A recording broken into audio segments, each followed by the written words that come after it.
FORA.tv. The world is thinking.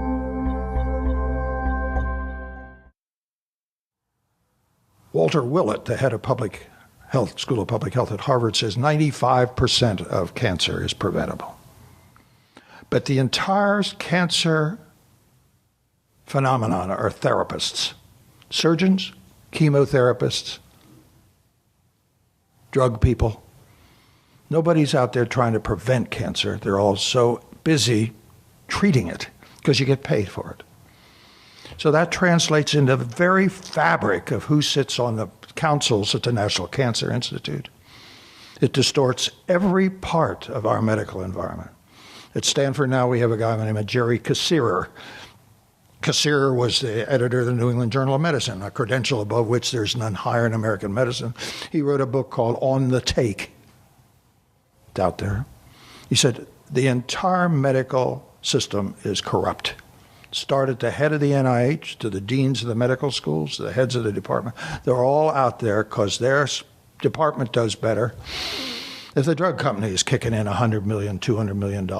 And this whole UC thing down here south of Market, all drug money. So do you think that's the human potential, or is that a profit for the... I wrote a paper in a JAMA called Disuse and Aging, and in it, my introduction to it, I said there's no drug in present nor prospective use that holds nearly so much promise as a lifetime fully lived physically actively. And that sat fallow until this Medicare drug bill came along. And I was frosted by that. So I called Feinstein up, whom I know a little bit, and I said, Diane, this thing is a disgrace. The only people this bill is going to do any good for are the stockholders of Merck and Pfizer. It's going to cost future Americans trillions of dollars, and old people don't need to take a pill, they need to take a walk.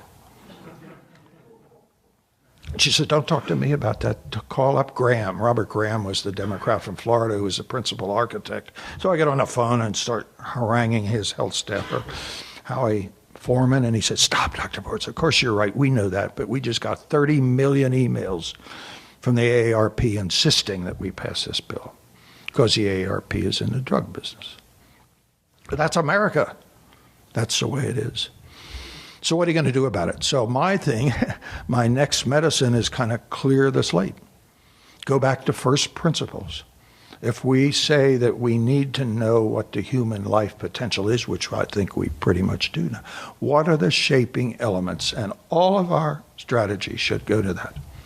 Now we're spending now trillions on repair, and I'm suggesting we take half of it and give it to education right away. $2.7 trillion, half of that for surgeons and MRIs. Give half of it to the education. Because my theme is that medical illiteracy kills more people than cancer and heart. Those people don't own their well-being. If they but knew how to take care of themselves, it's not rocket science. We can live to be 100 if we but honor our genetic endowments.